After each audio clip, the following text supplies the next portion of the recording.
Okay, we're live with Santee of Arizona Ghostriders, and want to welcome everybody to our broadcast. And the first thing I wanted to ask you, Santee, is your acting experience. Somewhere I heard or I read that you did some stage acting.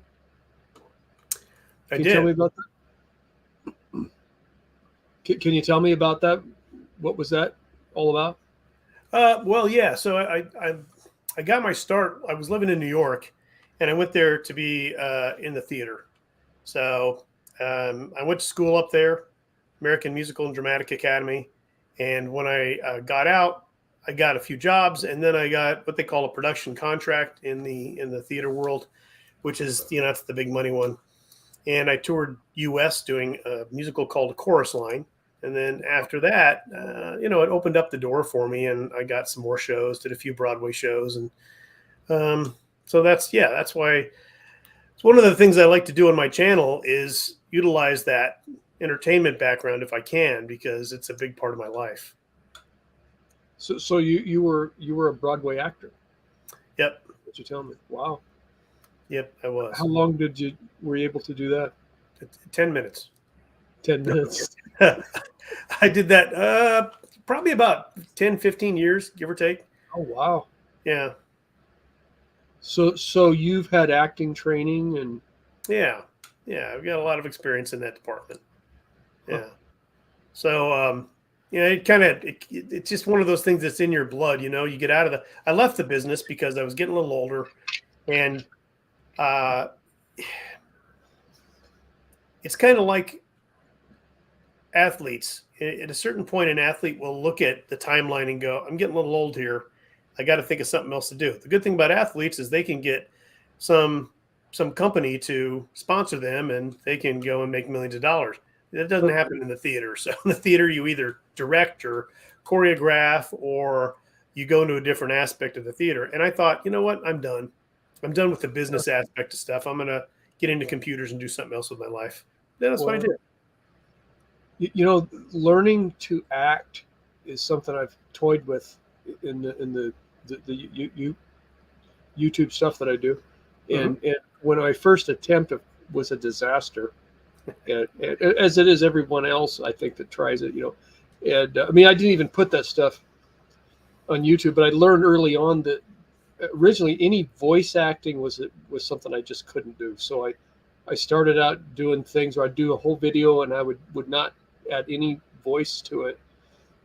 And just in the last 6 months, I'm doing a few things where I'm voice acting a little bit in the stuff that I do, and it's starting to work. But it's a very weird thing. And when I go on YouTube and I watch these little amateur shorts, most of them are just so cringy. You can't watch them. You can't sit through a minute of it before you're just bored out of your mind. And that's Yeah, the way some of them mine are was at pretty the funny. beginning, and I'm just starting to get kind of a feel for it. But there's a lot going on there when it comes to acting. Yeah. Yeah. You do a great job, though. I think you have a persona, you have an on screen presence that, what you do physically. We were talked about this before we started here, but what you do physically with your abilities to shoot from the hip and hit pretty much everything you're pointing your finger at is amazing enough. But you've also got the on screen presence to sell it. So I don't think you need to change your voice or anything. Just keep doing what you're doing. I'm sure everybody will agree over here, over there. They'll all agree. Um, so keep doing what you're doing. You'll be fine. Thanks.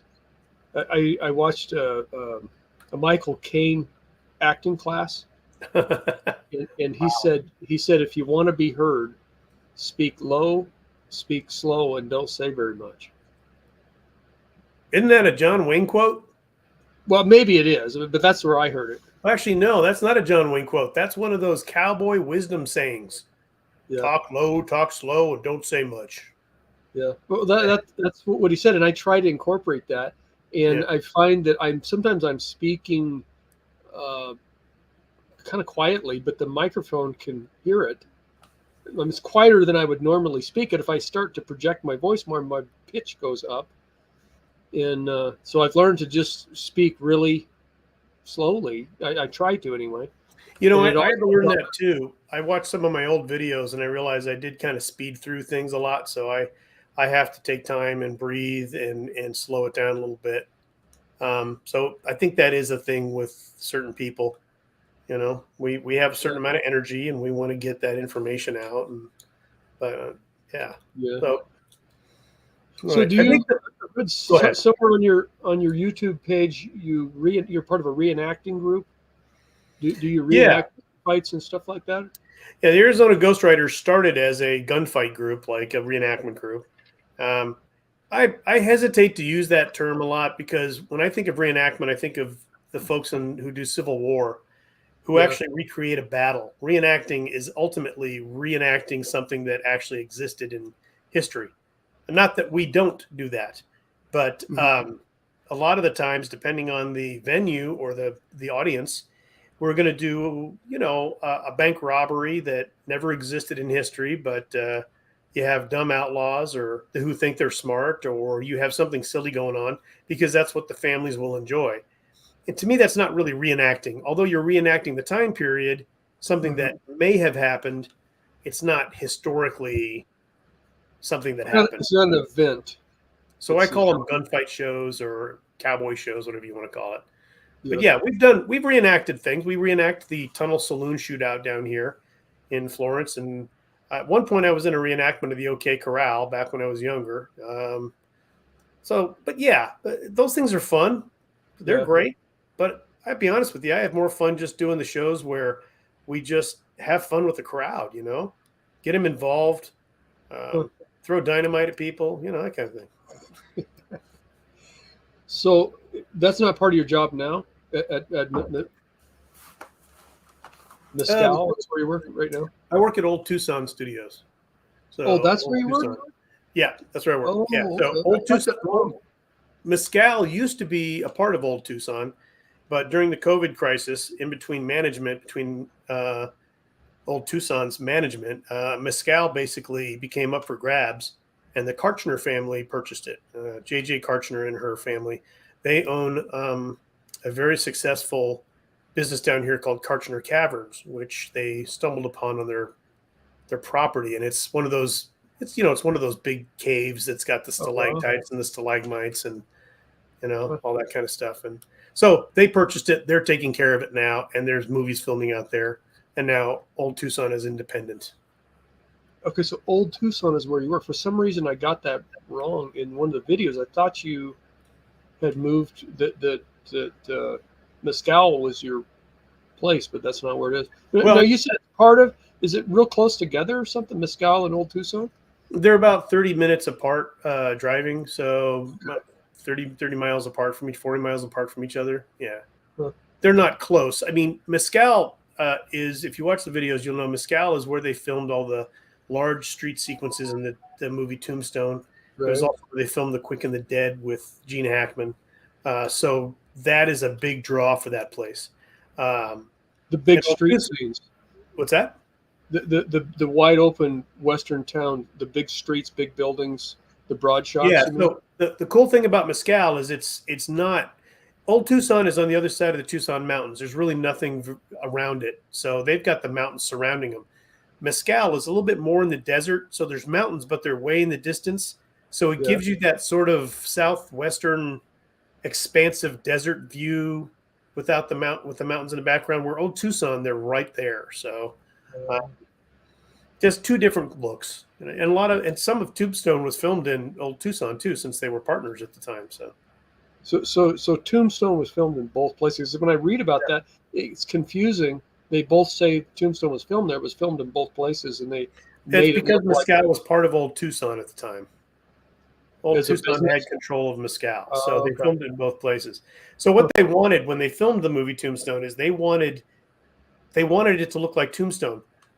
Old Tucson does not look like Tombstone, but Mescal, they built Mescal to look like. Well, they didn't build Mescal. Mescal was already there. They finished Mescal off to look like Tombstone, and that worked out really well for them.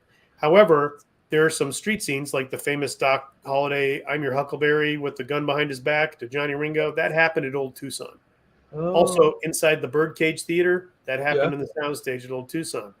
The Opera House at the end where Josie and Wyatt danced, that happened at Old Tucson. So a lot happened. Oh, and the very opening sequence when the cowboys ran out of the desert Yeah. and they killed the wedding party in front of the church. Old Yeah. Tucson. Huh. But all the rest was filmed in Tombstone and points elsewhere in Arizona. You mean they filmed it in Tombstone? Is that what you said? No, did I say that? I didn't mean Yeah, you that. said Old Tucson. What am I drinking? Okay. No, they didn't film it in Tombstone. They filmed it in points around Arizona. So, Okay. for instance, Hooker's Ranch, Charlton Heston's ranch, Hooker's Ranch Yeah. was, Yeah. I think it was down in Sonoyta or Elgin, which is another part. But they also filmed at Empire Ranch. They were all over this southern Arizona for that movie. The Birdcage Theater interiors they rebuilt. That wasn't filmed in the real Birdcage Theater or anything. Right? No, that was filmed in a soundstage at Old Tucson Studios. Yeah, But it looks like the real Birdcage Theater. it really does. Yeah, they did a great job with it. I mean, you mentioned on a video amazing. recently that you've been in some recent Western movies as an extra or something. Yeah. Can you tell me about So, that? since January, 3 films have filmed at Old Tucson and at Mescal. They have filming going on there too. So in November I was out at Mescal, and then December I was out at Mescal. Then I got the job at Old Tucson, and then there were 3 films at Old Tucson. So I was in a couple of those. So it's been pretty fun. The last one I can tell you about, but we signed a non-disclosure agreement, so I can't tell you about the others.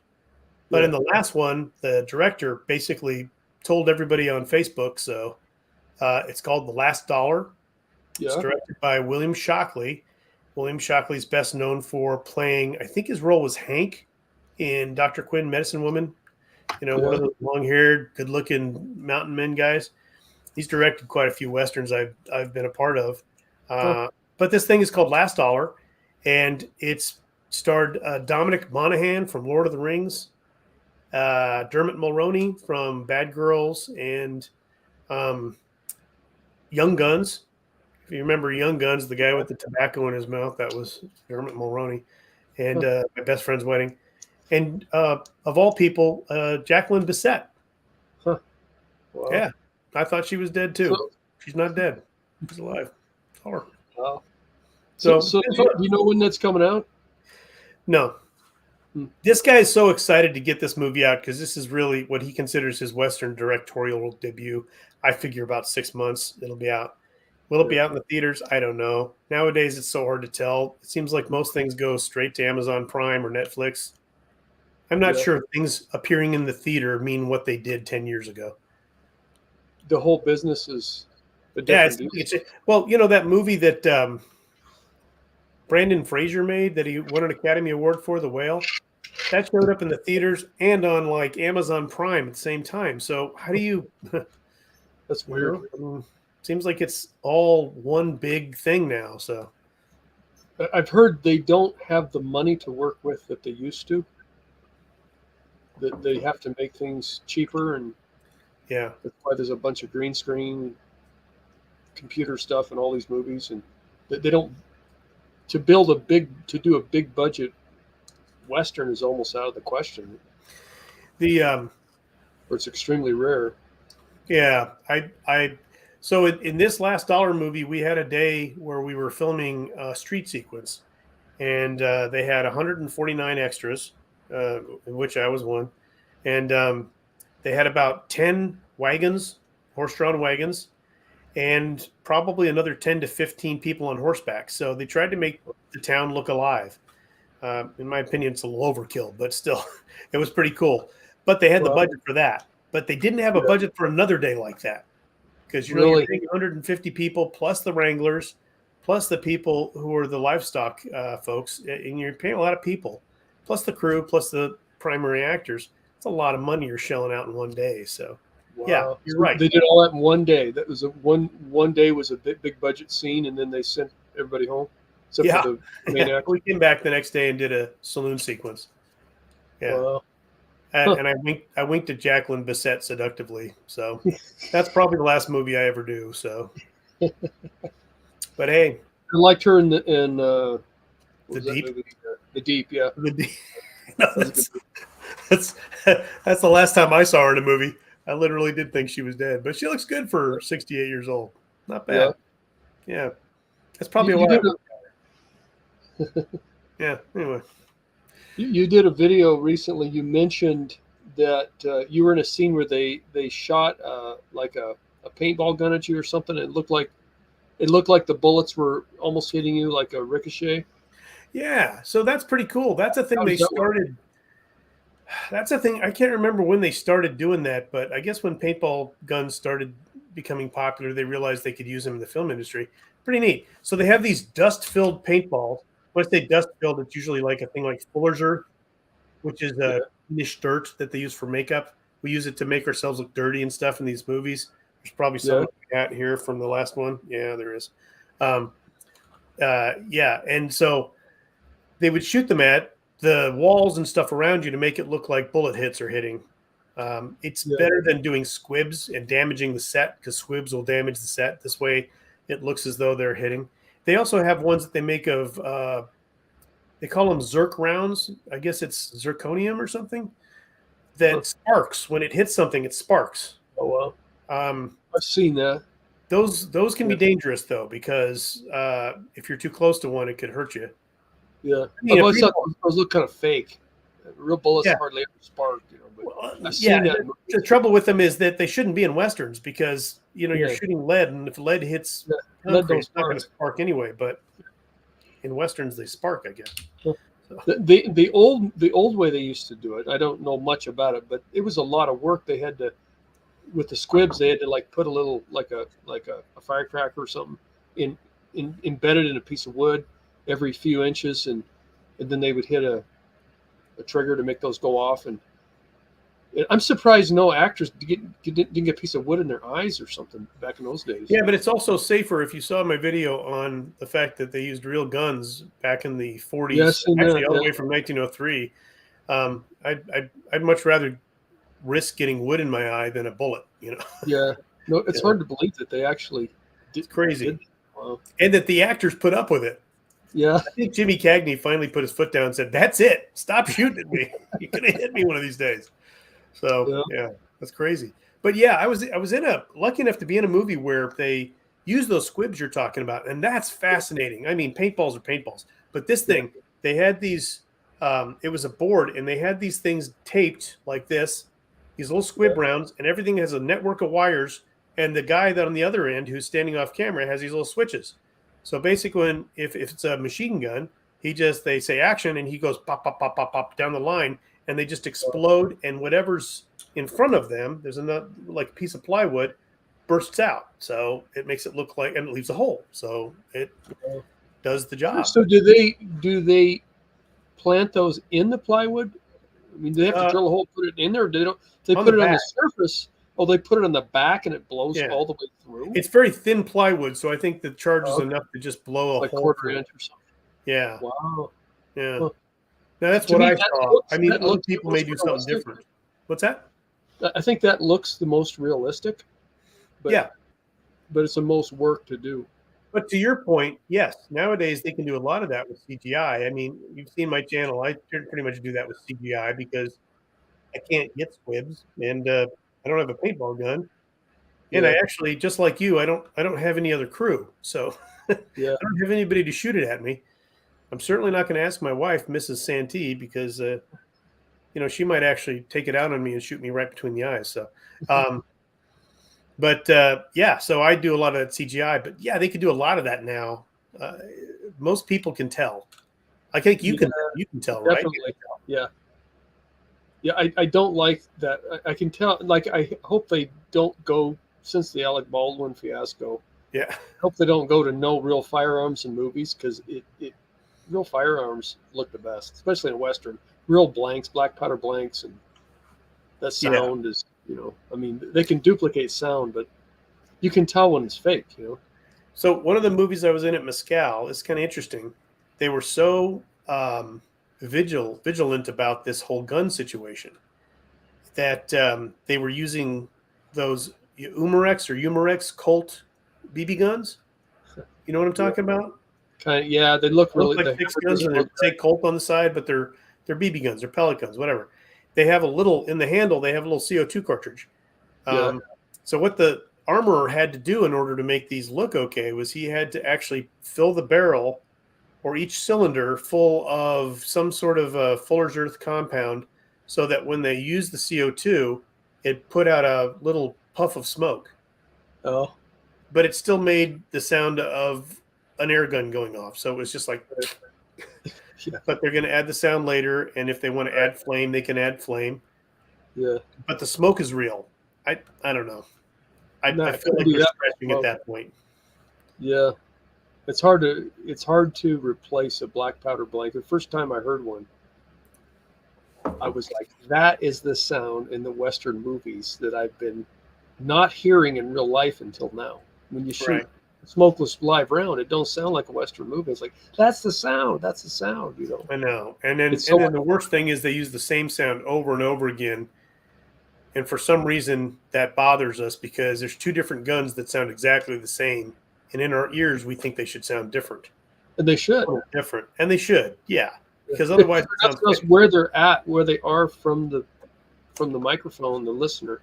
That's one thing I found with the videos that I've made is that the sound is 50% of the presentation, and if there's things that I film is exactly the same load and it doesn't sound big, and there's other times like, whoa, that's awesome, you know, and it has to do with how where the microphone is positioned to the gun. If there's a bank of trees or a hillside that it can reverb off of, right. and I started to figure that out, and the sound is half of the show. I mean, You know what's interesting is that a lot of people are going to these mics that do this sort of a noise cancellation. That's not the right word. Microphone with a noise cancellation; those don't sound right together. it It does dampens where it dampens loud noise. That's it. It dampens the noise when it gets too loud, so it sounds like all of a sudden you put a pillow over your gun. You don't have that on yours, and I noticed that.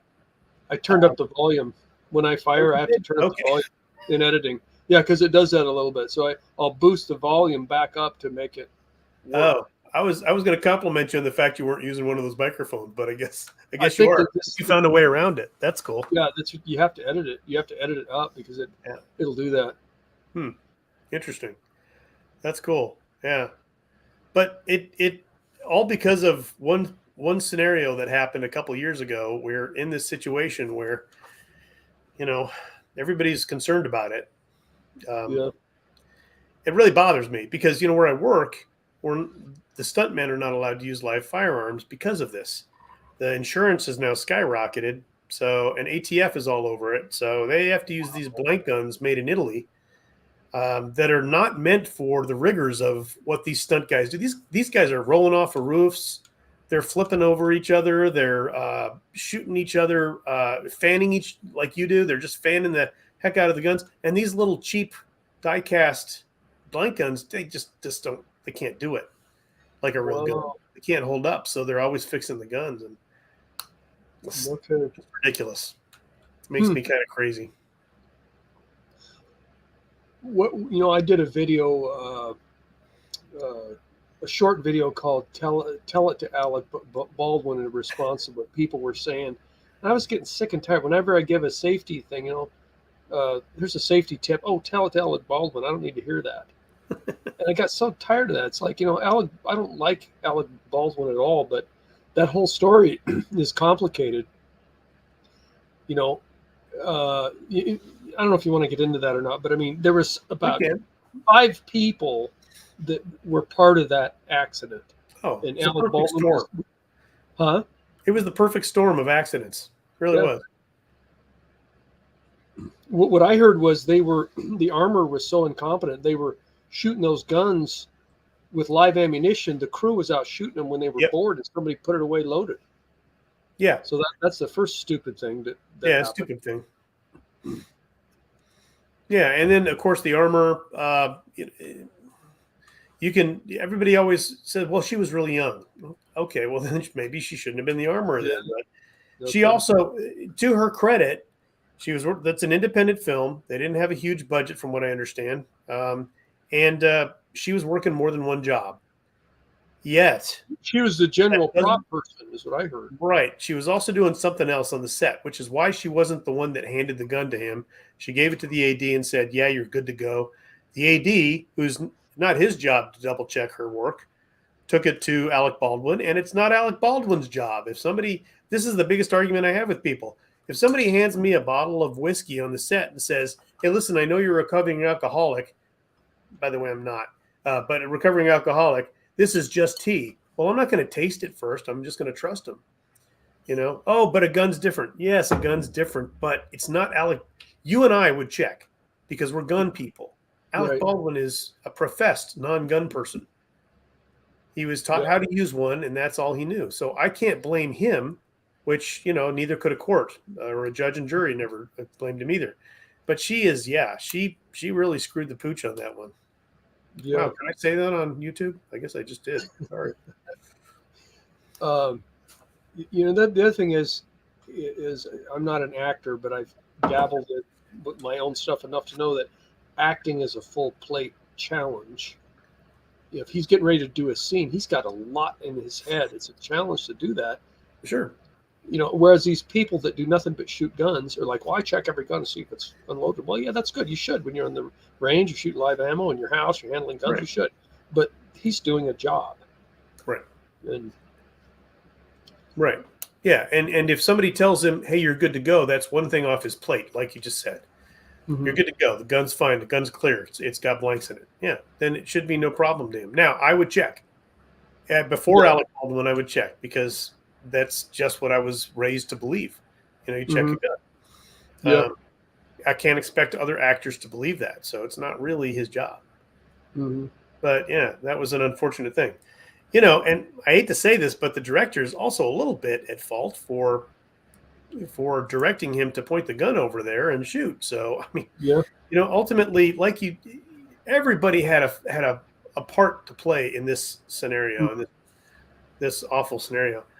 I think the worst part is that this has happened in Hollywood before under different circumstances, different movies, but this is the one that's really, for some reason, making us all crazy. Yeah. When Vic Morrow, he died in a helicopter thing when it chopped it. Yeah. Brandon Lee. When it happened to Brandon Lee, we were so shocked. They still made the movie. Oh my gosh. And it's been sort of a side note in history that has not really resurfaced until the Alec Baldwin thing. So I don't know. It's amazing. All the Westerns they made in the 50s, in the 60s, you could see, there's still pictures of the actors playing with the guns between scenes. Can you hear me okay? Yep, I can. I'm just answering a question while you're talking. Okay. It's funny. My chat's not doing anything. You see a new chat on there? Oh, okay. I haven't been scrolling. It's not scrolling down automatically. Dear Tuco, I hate you. You're awful. Oh, maybe you shouldn't read it after all. I'm just kidding. No, it's fine. It's funny. My chat is just stuck on the top. I wasn't getting. Yeah, that's what I was saying. If you go to YouTube and actually mute it, then you'll see the live time chat. Oh, okay. But sorry, guys, technical difficulties. So if I go to YouTube and watch this, that won't cause a feedback problem or anything? It will. You have to mute the YouTube. Oh, okay. So if you go to YouTube, but the comments will be more live. What's that? The comments will be more up to date, live and stuff. Probably. There is a delay though. Like when I scratched my face, I just saw that happen, and that was about 10 seconds ago. So I'm gonna try it. I'm gonna mute it. Like when I scratched my face, I just saw that happen, and that was about. See, told you. Okay, there. So you're watching it on YouTube instead of StreamYard? No, I'm actually watching it on StreamYard, but I go to YouTube when I see that the chat asks a question, okay. So I switch over. Okay. That's that. Okay, so I have that too. All right. Good to know. Well, I had a good question to ask. I can't remember where it is. Oh, I was saying, okay, they never had a serious firearms accident in all these Western movies in the 1950s, 60s, 70s, and they weren't super safe about firearms. They were letting those actors carry around those firearms and play around between scenes and stuff, and this never happened. Yeah. Like I said, I think it was the ammunition because that's not just the 50s, 60s, and 70s. It's been going on. I've been in a dozen movies, thankfully, and we've used live guns the entire time, and it's never been a problem. Typically, even before the Alec Baldwin the deal is hey, listen, you got a live gun on set, keep it in your holster. Don't go spinning guns and playing with it and stuff like that. But they don't really slap your hand if you do that. However, if you've got once you're loaded with blanks, you got to keep it in the holster. Yeah. And you can't leave the set. You can't leave the set. You can't go to the bathroom without you handing your gun off. And that's been a thing for a while. But the Alec Baldwin has just made that more important now. They're really vigilant about that now. I noticed in the westerns, I started to pay more attention, and they, for the most part, the old ones I'm talking about, for the most part, when they fire a blank, they'll show the guy that shoots, the camera's on his front, so there's no one getting shot. But if there is two people in the scene, he shoots at the floor. You know, they'll generally aim low in a way or to the side. You know, so they were really cognizant that blanks are dangerous up close. Right. Yeah, they are, and they're. It's getting better now because of. I hate to say this, but every once in a while, it takes something like this for us to become more serious about it and take more safety precautions, and not hire kids to be armorers and stuff like that. You know, it just takes something like this to happen. We don't hear about a lot of the dead stuntmen that have graced the silver screen over the years, because stuntmen, you know, that's they're in those old movies. They weren't even credited most of the time, but there were movies where you didn't even know it, but stuntmen died when they were doing the stunts that you're watching on the screen. Yeah, you know, and it's not because people were unsafe. It could have been he zigged when he should have zagged. The horse. In one movie with Jane Fonda, the horse actually went a little wide, and the guy swung out and hit a beam on the fence, and it killed him. No kidding. But you didn't know that. You didn't see it in the movie because they cut it right before he hit. And didn't make the news a guy jumps out of a falling wagon, and as he's jumping out, the back wheel hits him, breaks his neck, kills him. These are things that happened, but you just don't hear about it that much back then. Yeah. But this is a media frenzy out here. So I read that back in the old day, before the modern Hollywood, that when stuntmen got hurt, they'd cover their own expenses for their injuries and stuff prior to like 1980 or something. That's very possible. I mean, I don't know if they were unionized until later. Yeah. You know, there were a lot of old stuntmen that got hurt real bad, and it was just their problem. It could be get compensated or anything. There was one movie, the one I told you about, the wagon hitting the guy. That was called Hallelujah Trail. You can see it in the trailer. The trailer shows the guy jumping out, and he's too late, and the wagon wheel hits him, breaks his neck. And they were going to cut it, but his wife said no. That's the way he wanted to go. He wanted to go doing stunt work, so I think you should keep it in the movie. Whoa. Yeah. So that's pretty amazing, huh? Let me ask you this. Yeah. I'm thinking about taking a trip down to southern Arizona this we're closed. Sorry. Yeah, we're winter. closed. It's a little hot here. I'm sorry. Go ahead. And I want to see some Western movie sets and towns, but that's probably the peak time they'll be filming. What's my best bet is seeing a Western movie set? So it just depends on the scheduling, or depends on the scheduling. So in the winter months, you're going to see. Obviously, it's cooler.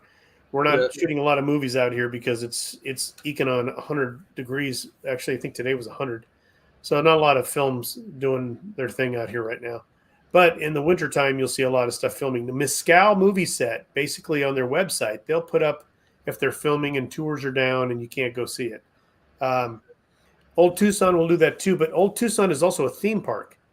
Yeah. So we're a theme park and a movie set. So the idea is that if you come and make a movie there, you're going to do it on the days we're not a theme park. Okay. And if you do it on the days we're a theme park, we're going to charge you an extra $12,000 or so, or something like that. So, anyway, but Mescal's a little different. They will just close their doors if they're filming a movie. So at old Tucson, they'll you can actually go there when they're filming the movie. You can watch them film the movie. It depends on the movie production. So, for instance, one of these movies, and I can tell you the actor because he went on the K-Gun 9, Forey Smith from Yellowstone. Yeah. He was in it, and he went out and told everybody he was in it, so we can tell you that. But when they filmed that movie, part of it was out at the High Chaparral house, the ranch from the TV show High Chaparral, which is, I don't know, about 600 feet from the town. So they could film out there, and the theme park could still be going on, and it's all good. But if they want to film in town, it's the director's or the producer's choice whether or not they want people to watch it. Oh, okay. Most of the time, they don't want people watching because you get one screaming baby, it ruins the shot. So yeah, it's difficult.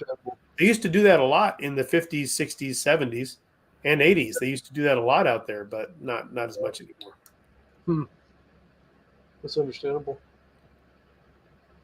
But yeah, if you come down, I would say come down during the colder months and just take your chances. You can go to Mescal Movie Set because that's one I would recommend seeing as well as Old Tucson. If you go to mescalmovieset.com, you can find out their shooting schedule because they'll tell you we're closed for tours right now because we're filming a movie. Yeah. Old Tucson, you can just ask me. I'll know. Okay. Good. There's also Gammons Gulch, which is another movie set out here, and that's what's that one again? I'm going to write that down. Gammons, Gammons, Gulch, Gulch. Gammons Gulch is another movie set not far from Mescal on the way to Tombstone.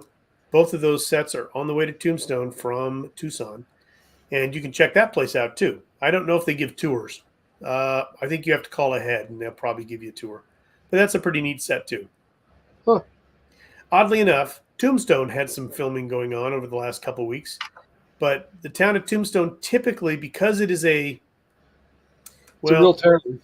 It's still a tourist town. They have a lot of historic buildings, but I mean, you can't get away from the fact that says Orleans turquoise and fine jewelry. You can't get away from those things.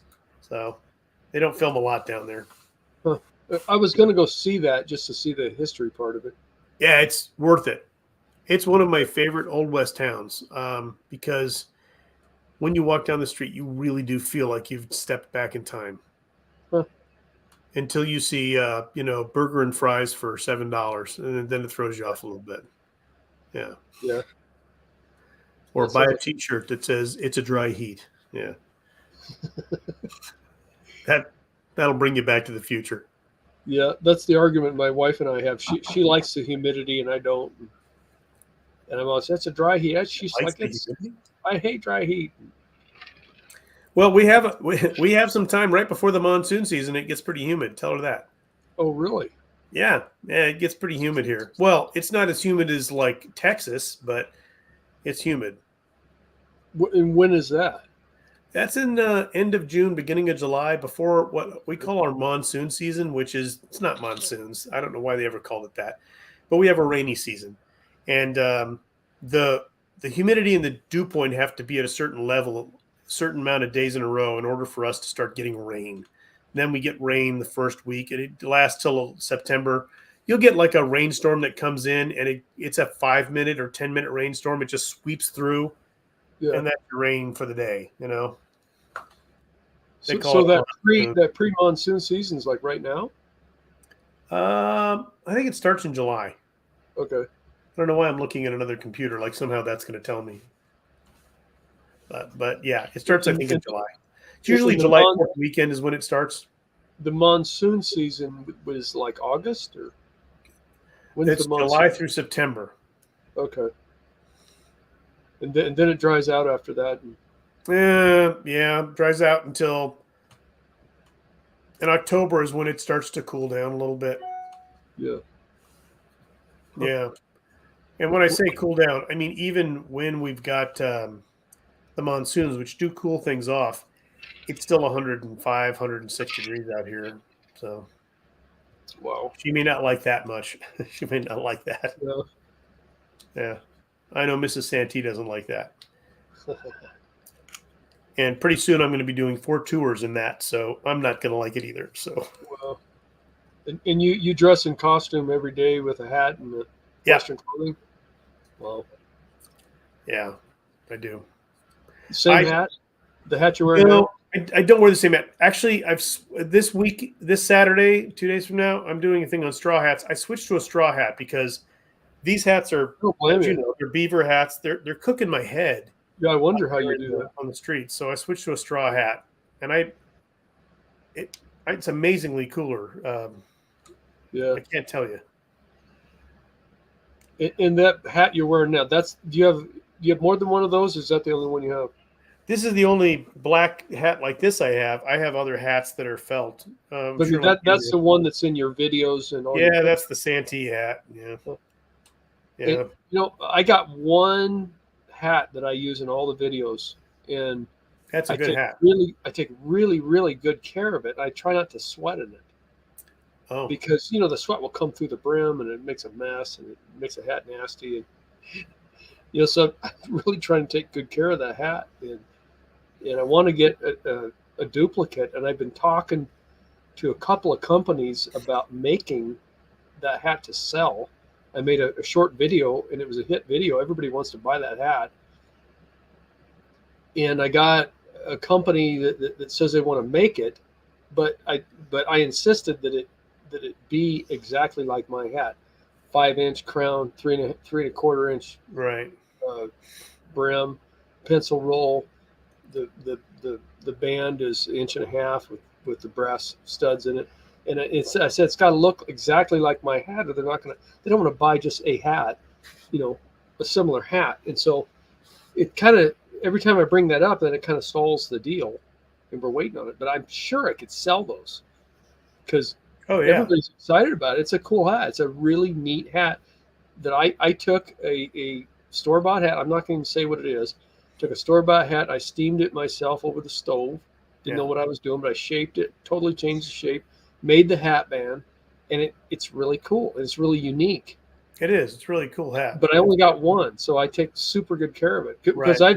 I've sweated in it really bad. Like one day I was out and I just sweated it really bad, and it just deformed the whole hat. I got all. Really? Is it a wool hat or is it beaver felt? It's a 10% fur.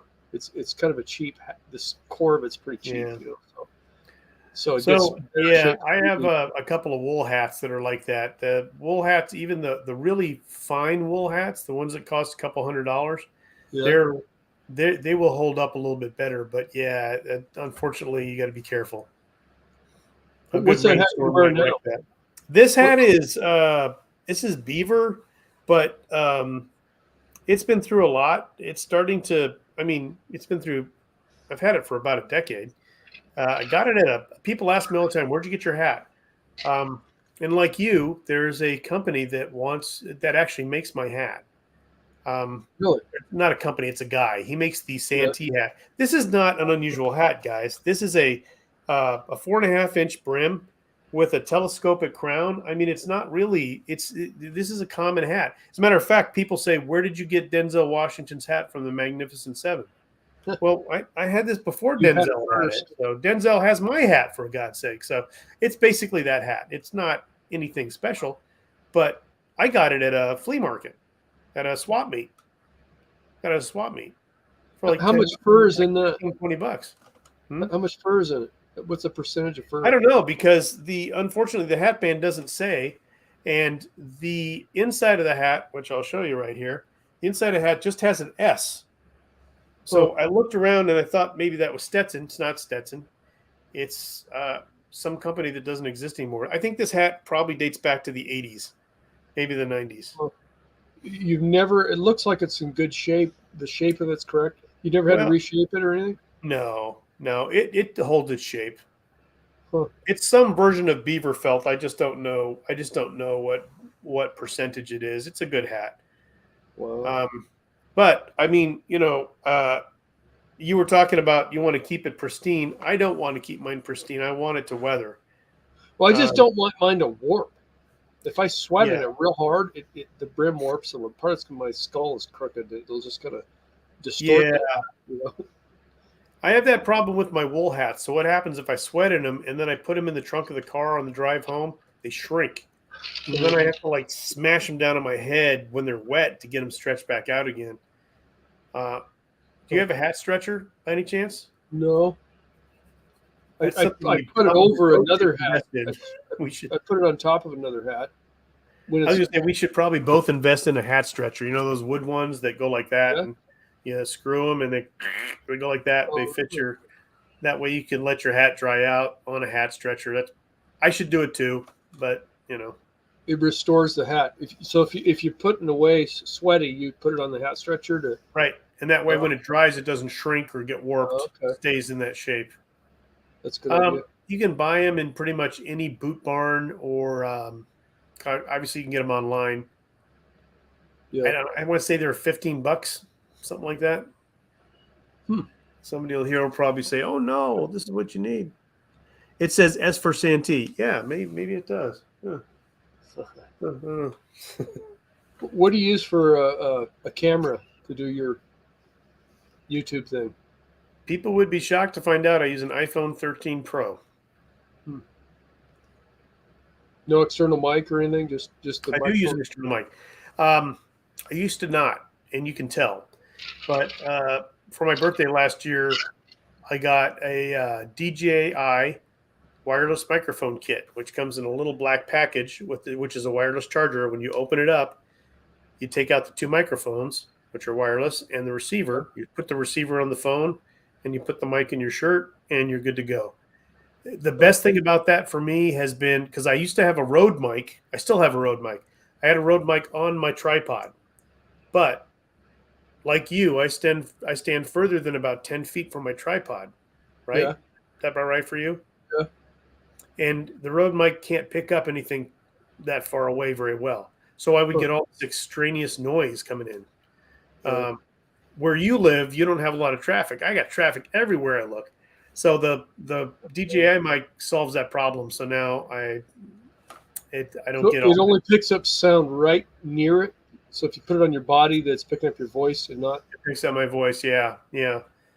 It will pick up some extra noise too, but for the most part, it just picks up my voice and it doesn't get everything else. So I'm really happy with it.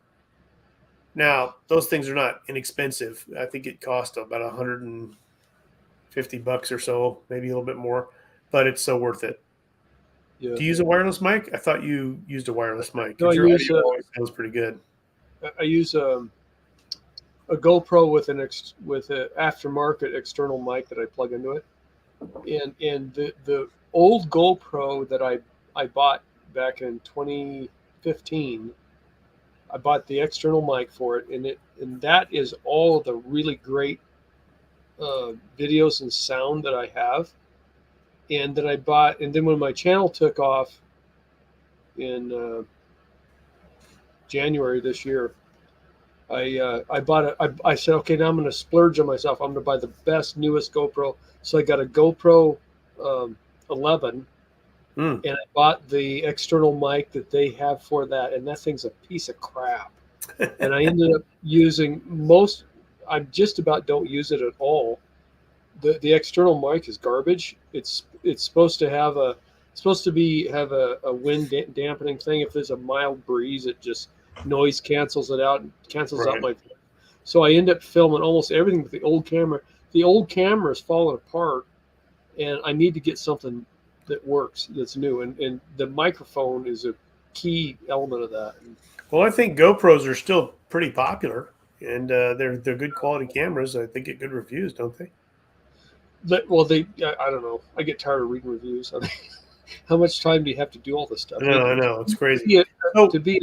In my situation, you'll notice in some of my videos, and it hasn't been a lot lately, and I can tell you why, but Dirty Dan, one of my cohorts, and some of the other people that I work with, we were just using that Rode mic. The problem I was struggling with is that he speaks very softly and very low. And I speak very loud because of my theater training. And then Jerry Woods, the guy with the big swooping mustache, that's what he does for a living. So he booms. So it's like quiet, loud, and louder. And on one microphone, that's technically impossible I would have to sit there and boost levels and lower levels, and it was just crazy. So I got this mic set so that I could mic up Dirty Dan and me so that he could have his own volume and I could have my own volume. And it works pretty well. Lately, he hasn't been in a lot of videos. He's had some health issues. So I'm giving him a break a little bit and not bugging him too much. But hopefully when he gets through some of these health issues, we can start working again and we can really use those mics because it makes a difference. As you know, microphone stuff audio is a pain in the rear. It's almost as bad as lighting. Lighting is also a pain in the rear. Yeah. Luckily, you and I both film outdoors because outdoors is where it's at. Yeah. Now you don't have to worry about lighting as much. Yeah. The one problem I have, there's a train that goes by. Oh. And there's times when it adds to the video just right. I'm doing a little Western reenactment thing, and the train whistle blows. It's perfect. And some people have thought I've added that in, and it's not. It's just real. I thought you did too. I thought you added it in. No, that's real. And then there's times that I'm trying to talk, and the train is just totally drowning me out. It depends on which way the wind is blowing. Sometimes it's coming in really loud and crisp, but other times it sounds like it's way far away. You said you brought one horse too many. Is that what you said? Have you done that one, by the way? I don't know if you have. You know the Charles Bronson. What is that movie? Once Upon a Time in the West, when he's facing Woody Strode and Jack Elam and the third guy, and you bought one horse too many, and then he shoots all the guys. I didn't do that one. No. He's the guy with the harmonica at the train station. That might be kind of a fun one for you. I thought you did that one. No, I did the Fistful of Dollars gunfight, the Clint Eastwood thing. First time I couldn't do it. The second time I barely did it. You did it. You did it. We saw it. It was pretty impressive, let me tell you. So I used to do fast draw a lot, and we would, at the end of our fast draw stuff, we would have a sort of a fun thing where we'd set up 3 targets, and we would time it. And when the beeper went off, we would thumb cock the first one and then fan the other 2. Yeah. And I try to tell people, look, you would think at 20 feet I'd be able to hit 2 targets by fanning them, but I can't with any reliability. You'd have to really practice. And that's what impresses me about you is that you can knock that crap out pretty well. So it's impressive. Part of the secret to fanning is that your arm wants to put the bullet in a certain place. You figure that out and you put the target there and you can hit it. Don't tell everybody your secrets. Shh. That's cool. Yeah, I didn't really ever learn, but I realized that there have been people that have told me on my channel before, well, you're wrong, Santee. I can fan my gun and hit every target every time. And I thought, okay, well, that's great. But I mean, it's show me the video. Well, yeah, that's what I told him. I said, show me the video. But I mean, yeah, that's great. But by and large, in the Old West, you didn't have people going through ammo practicing that all the time. Yeah. I mean, that's one of the reasons why people like Wyatt Earp said that he despises fanners, because it's. I get everybody really good like you are. Then it's everybody's telling me the Wyatt Earp thing. Sorry, go ahead. What? Everybody's telling me Wyatt Earp said that fanners and fancy shooters were the guys that got gunned down, and I get so many comments and like that. I'm like, man, I'm just screwing around in my backyard having fun. I'm not trying to win a gunfight for real. Yeah. That's none of us are. So, yeah. But the truth is that fanning looks cool. It's extremely fast, and clearly you have proven that it can be accurate. And I think that's actually pretty impressive, But once again, you can't just go out there your third day of gunfighting and expect to fan and hit all 5 guys sitting on that fence in Alameda, Spain, or wherever that is. Yeah. Isn't it Alameda, Spain? Almerita? Where did they film those?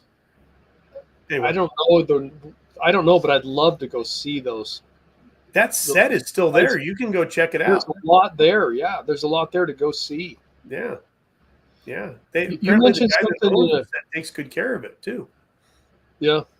You mentioned something in a video recently about appreciating the Western movies without getting too bent out of shape because it's not exactly like history.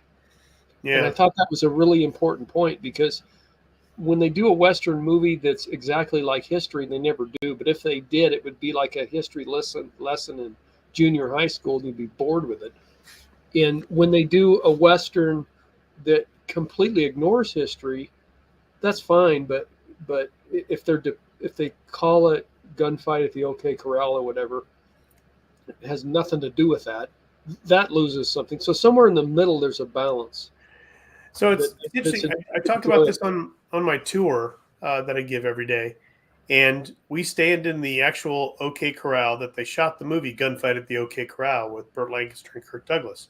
Mm-hmm. And if you watch that, it's a 9.5-minute gunfight at the end of the movie. There's about 20 people involved. People are getting caught on fire, getting shot off of buildings. It's pretty. But I tell people, look, it's not historically accurate. But if you think about it, that gunfight alone, I actually put a lot of thought on this. I realized that gunfight took place in an alley behind the OK Corral that wasn't much larger than the people shooting there, right? Probably about 15 feet wide or so, and everybody was about 6 feet apart. Well, guess what? That's not very impressive when you watch it in a movie. No. You're going to want to sit through a 2-hour movie and watch a 30-second gunfight that takes place when nobody's falling off of buildings and getting caught on fire. I think it's more important to watch the movie, be entertained, and then go look for the history yourself and find out the real story, because you still want to be entertained. But however, Hollywood still thinks it's okay to have 6 shooters that hold 29 bullets without a reload. So I don't know. You'd think they would have gotten over that whole thing. To me, the Tombstone movie struck the perfect balance between history and making it entertaining. And there's a whole lot in that movie that's not historically accurate. They compressed timed frames. They made the Earp revenge ride a little bit more satisfying than it probably was in real life. But a lot more cowboy time. They touch, especially the gunfight at the OK Corral. They came pretty close on that, and they captured the violence of the outlaw gang, and they captured the emotional part of it, and especially the standoffs early in the movie when Ringo's twirling the gun and stuff. I mean, anybody that's been in a fight in junior high school, that close calls, almost fights, or real fights, you felt that in those scenes. They felt real, and to me, that's one of the greatest westerns ever. For that reason, I would agree. And the same rough year or so, White Earp came out with Kevin Costner, which we didn't like as much. However, that movie got a lot of those historical things better, even though you had Buscadero rigs and costumes didn't make any sense in some respects. But the gunfight at the OK Corral in that one was better staged than the one in Tombstone, and it was still very entertaining. But the one in Tombstone was more entertaining because you had that little bit at the beginning where Doc Holliday winks at Frank McLaury, and Frank McLaury says, or no, it was Billy Clanton. Billy Clanton, you can see the change in his mood. He's like, oh, damn, I'm going to kill this guy.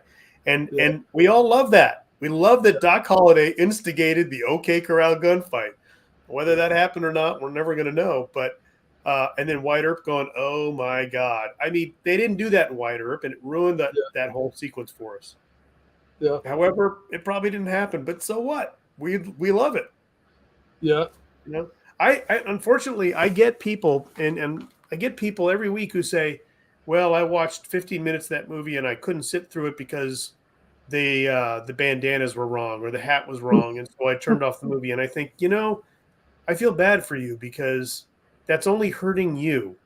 Mm-hmm. If you can put the fact that the hat is wrong away and just enjoy the movie for what it is, you might have a good time. Mm-hmm. But there are people out there that just can't get past certain things, and then they just turn it off. I'm not like that. So I don't know about you. Are you like that? I appreciate the history. I want to know the real history. I'll go read the real history, and I'll get it. And the real history is always you wouldn't want to do it in a movie because it would have a bad ending, or it would have something that you didn't enjoy. Part of Western movies is, for the most part, is the good guys win, the bad guys lose. Yeah. And we like that. That's entertainment. We don't need real life because we experience real life all the time. I agree. And you know what's interesting is that we are living in an era now where they are trying really hard to make everything more accurate.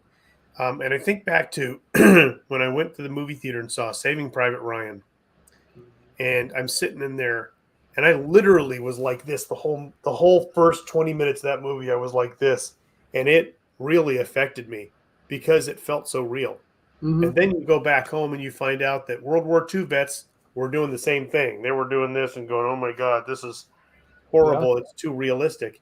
Yeah. And I'm not criticizing the movie. However, they still have to be entertaining. Mm-hmm. And I'm not sure that evoking those emotions in me and making me have PTSD that I don't deserve to have because I wasn't in the war, I'm not sure that's okay. Yeah. So I'm okay. You know what? Make it a little outlandish. Have a guy get shot off a horse. I'm okay with that. Yeah. Oh, that sounded weird, but you know what I mean. Yeah. You get it. Yeah. Well, listen, we've been going an hour, and I know Yep. you got to get to work in the morning. Do you have any more questions or? That's all I had for now. Well, I want to just tell you, I really appreciate your channel, and when I first met you, you weren't there yet, and I had a feeling something was going to happen, and sure, boy, it did happen, and you did really great. So, keep doing what you're doing. I think you got a great thing going, and I hope at some point maybe you and I can collaborate on a video together. Yeah. I mean, we like can to do do it over the internet, Yeah. You can send me videos and I can send you videos. So we can figure it out if you're up for it. Yeah. I was kind of, in the back of my mind, I'm thinking if I'm down there in Arizona in December, do you know a ghost town or something we could get together and do something for an afternoon and make a YouTube video for each of us? I mean, I do. or is I that do. too much? Well, so ghost towns out here tend to be made of adobe. So Mhm. did you see the movie Terror of Tiny Town? They're No. smaller than that now because they've all worn down. But there are ghost towns we can go to, but there are places we can go. I Yeah. know some sets out here we can go to and have a great time. So That'd be cool. I know we can film all sorts of stuff, and that invitation goes to any YouTuber out there that wants to go collaborate. Let's do it, because you know what, we can work together and make some great stuff. I think, That'd be cool. But unfortunately, I'm going to have to beat you at the fast draw. So, no, I'm kidding. I'm sure you I beat don't me. care. I could Sure- play the sure role. It's fun though. But keep doing what you're doing. You do an awesome job. Alrighty, Santee. Glad you're We'll here. sign All off right. now. Thank you guys. Take care.